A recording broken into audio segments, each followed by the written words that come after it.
Hi friends, എല്ലാ പേർക്കും ഷീബാസ് കിച്ചണിലേക്ക് സ്വാഗതം.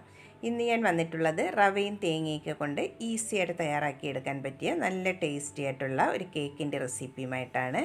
ഓവനോ ബീറ്ററോ ഒന്നുമില്ലാതെ മിക്സിയിലൊന്ന് കറക്കി സോസ് പാനിലാണ് ഈ കേക്ക് തയ്യാറാക്കിയെടുത്തിട്ടുള്ളത്. എല്ലാ പേരും ഒന്ന് ട്രൈ ചെയ്ത് നോക്കണം. വീഡിയോ ഇഷ്ടമാകുന്നെങ്കിൽ ഒന്ന് ലൈക്ക് ചെയ്ത് സപ്പോർട്ട് ചെയ്യാൻ മറക്കരുതേ. ആദ്യമായിട്ടാണ് കാണുന്നവരുണ്ടെങ്കിൽ പ്ലീസ് ഒന്ന് സബ്സ്ക്രൈബ് ചെയ്തും കൂടെ സപ്പോർട്ടും കൂടെ ചെയ്യണേ. എന്നാൽ നമുക്ക് ഈ ടേസ്റ്റി ആയിട്ടുള്ള കേക്ക് എങ്ങനെയാണ് തയ്യാറാക്കിയെടുക്കുന്നതെന്ന് നോക്കാം. അതിനായി ആദ്യം ഞാനിവിടെ ഒരു മിക്സിയുടെ ജാർ എടുത്തിട്ടുണ്ട്. ജാർ എടുക്കുമ്പോൾ ഡ്രൈ ആയിട്ടുള്ള ജാർ വേണം എടുക്കാനായിട്ട്. അതിലേക്ക് ഇനി 2 കോഴിമുട്ട പൊട്ടിച്ചത് ഒഴിച്ചു കൊടുക്കാം. മുട്ട എടുക്കുമ്പോൾ റൂം ടെമ്പറേച്ചറിലുള്ള മുട്ട വേണം എടുക്കാനായിട്ട്. ഇനി അതിലേക്ക് മധുരത്തിന് ആവശ്യമായിട്ടുള്ള പഞ്ചസാര ചേർത്ത് കൊടുക്കാം. ഞാനിവിടെ 1/3 കപ്പാണ് പഞ്ചസാര ചേർത്ത് കൊടുത്തിട്ടുള്ളത്. ഇതൊരു കറക്റ്റായിട്ടുള്ള മധുരമാണ്. കൂടുതൽ ആവശ്യമുണ്ടെങ്കിൽ അരക്കപ്പ് വരെ ചേർത്ത് കൊടുക്കാവുന്നതാണ്. ഇനി അതിലേക്ക് ഒരു 1/2 ടീസ്പൂൺ വാനില എസൻസും കൂടെ ചേർത്ത് കൊടുക്കാം. എന്നിട്ട് നമുക്ക് നന്നായിട്ട് ഇനി ഒന്ന് അടിച്ചിട്ടെടുക്കാം.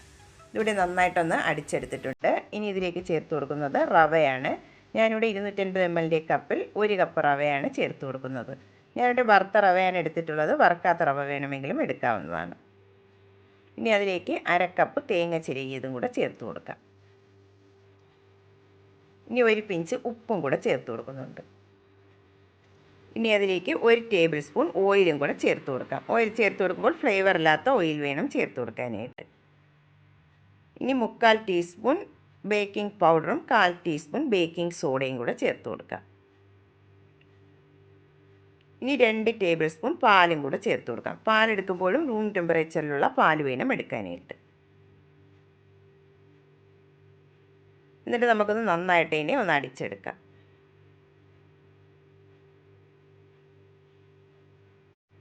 നമുക്കിത് നന്നായിട്ട് ഇനി ഒന്ന് അടിച്ചെടുക്കാം.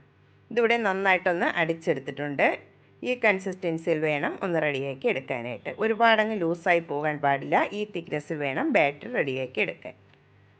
നമുക്കിനി ഇതെങ്ങനെയാണ് തയ്യാറാക്കി എടുക്കുന്നതെന്ന് നോക്കാം. ഞാനിവിടെ ഇതുപോലുള്ള ഒരു സോസ് പാനിലാണ് തയ്യാറാക്കി എടുക്കുന്നത്. അതിലെല്ലാ ഭാഗത്തും നന്നായിട്ട് ഇനി ഓയിലൊന്ന് ബ്രഷ് ചെയ്തെടുത്തിട്ടുണ്ട്. ഇനി നമുക്ക് ബാറ്റർ ഫുള്ളായിട്ടും അതിലേക്ക് ഒഴിച്ചു കൊടുക്കാം.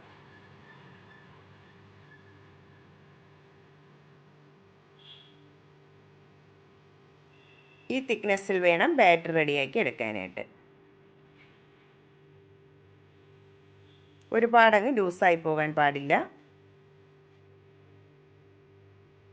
ബാറ്ററെല്ലാം ഒഴിച്ചതിന് ശേഷം ഒന്ന് ടാപ്പ് ചെയ്തും കൂടെ എടുക്കാം.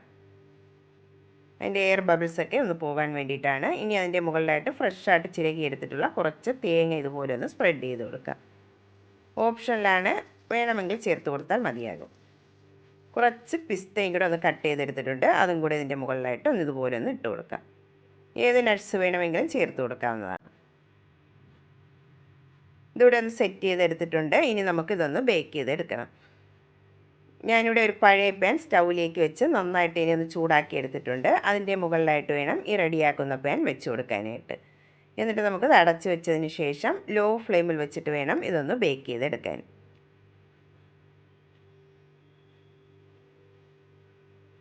അതിൻ്റെ ലിഡിൽ ഹോൾ ഉണ്ടെങ്കിൽ ഒന്ന് പേപ്പർ എന്തെങ്കിലും കൊണ്ട് ഒന്ന് ക്ലോസ് ചെയ്ത് കൊടുക്കേണ്ടതാണ്.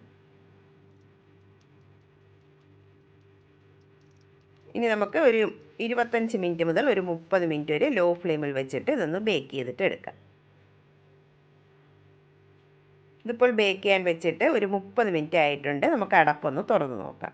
ഇത് ബേക്ക് ആയിട്ടുണ്ടോ എന്ന് ഒരു ടൂത്ത് പിക്ക് കൊണ്ട് ഒന്ന് കുത്തി നോക്കാം. ഇതിവിടെ നന്നായിട്ട് ഇനി ക്ലീനായിട്ട് കിട്ടിയിട്ടുണ്ട്. ബേക്കായി വന്നിട്ടുണ്ട്. ക്ലീനായിട്ട് കിട്ടിയിട്ടില്ലെങ്കിൽ ഒരു 5 മിനിറ്റും കൂടെ ലോ ഫ്ലെയിമിൽ വെച്ചിട്ട് ഒന്ന് ബേക്ക് ചെയ്ത് എടുക്കേണ്ടതാണ്. ഇനി ഇത് നമുക്ക് നന്നായിട്ട് തണുത്തതിന് ശേഷം വേണം പ്ലേറ്റിലേക്ക് മാറ്റി കൊടുക്കാൻ.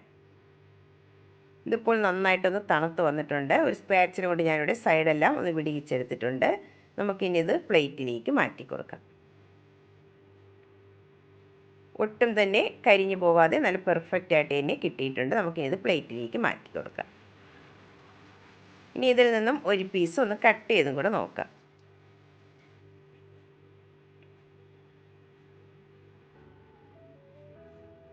നല്ല ടേസ്റ്റിയും അതുപോലെ നല്ല സോഫ്റ്റുമായിട്ടുള്ള കേക്കാണ്. ഓവനോ ബീറ്ററോ ഒന്നുമില്ലാതെ ഈസി ആയിട്ട് തന്നെ നമുക്കിത് തയ്യാറാക്കി എടുക്കാൻ പറ്റും.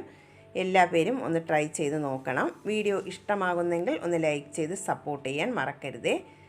ആദ്യമായിട്ടാണ് കാണുന്നവരുണ്ടെങ്കിൽ പ്ലീസ് ഒന്ന് സബ്സ്ക്രൈബ് ചെയ്തും കൂടെ സപ്പോർട്ടും കൂടെ ചെയ്യണേ. പുതിയൊരു വീഡിയോയുമായി കാണുന്നതുവരെ താങ്ക്സ് ഫോർ വാച്ചിങ്.